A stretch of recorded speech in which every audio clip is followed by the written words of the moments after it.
Salam. Deməli, müəllim qruplarımdan bir də müəllimədən soruşuram ki, ay müəllimə, niyə testləri zamanında çatdıra bilmirsiniz? Və bu hal bir neçə dəfə təkrarlanır.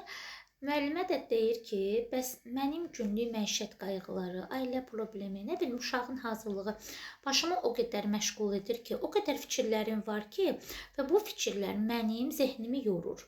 İstəyirəm bir iş görüm, halsız oluram, taqətsiz oluram. Testə baxmaq istəyirəm, gözüm qaralır, kitab aça bilmirəm, açmaq istəmirəm.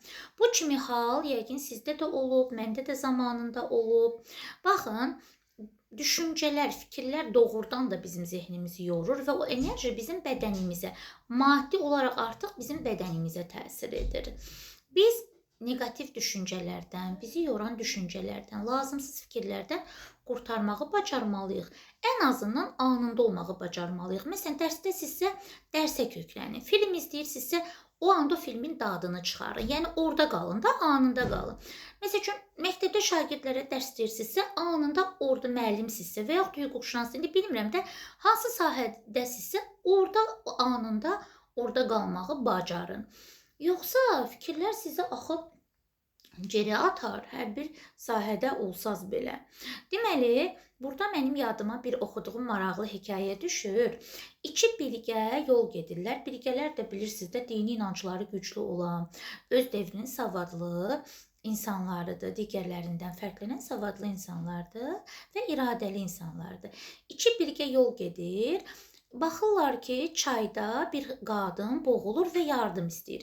Bilgələrdən biri tez qaçır, həmin qadına yardım etmək məqsədi ilə qadını kürəyinə qaldırır, kürəyinə qoyur və keçir sahildə, qadın kürəyindən endirir, qadın sağollaşır, təşəkkür edir, bunlar yoluna davam edirlər.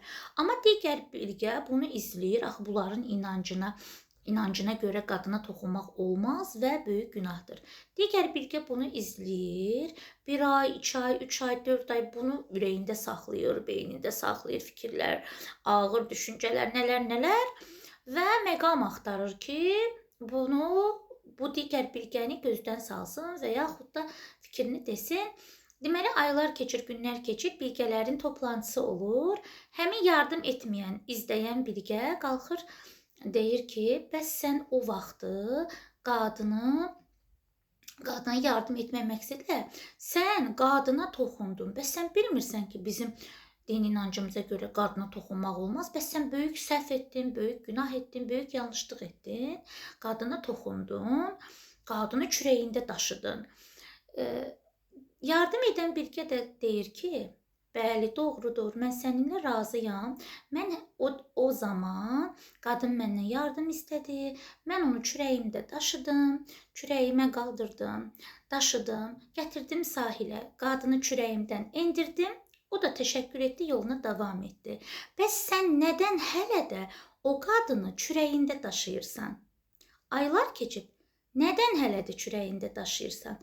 Baxın, əzizlərim, doğrudan da baxın, iki bilgəyə baxın. Biri yardım etdi, öz həyatını davam etdi, amma digəri aylar keçir, beynində daşıyır, kürəyində daşıyır, ürəyində daşıyır. Yük edib onu ki, bax, bu bilgə kömək etdi qadına.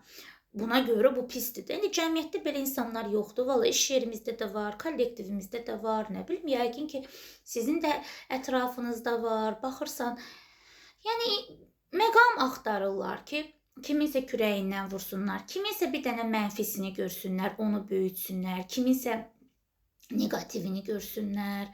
Balam, hamıda mənfi var, hamıda negativ, heç kim ideal deyil. Hər kəs öz həyatını yaşasın da. Bir şey xoşuna gəlmirsə, çək kənara, başa sal, mədəni formada de, bəlkə heç o anda sənin xətrinə dəymək istəməyib. Yəni bunu ürəyinə salmaq, böyütmək, uzun sözün qısası.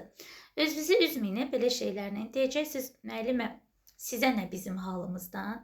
Vallahi mən yəni dedim də, yəni özümü ki, necə belə düşüncələrdən uzaq tuturam. Mənim bunu şagirdlərim təsdiqləyər də. Çünki məni ən çox görən şagirdlərimdir, bir də ailə üzvlərimdir. İnanın, bəzən şagirdlərim məni evladlarından da çox görür. Yəni şagirdlərim təsdiqləyər ki, necəyəm də. Ona görə deyirəm ki, anda qalmağı bacarmaq lazım. Negativ düşüncələr, paxıllıq, kindən uzaq olmaq lazımdır əzizlərim.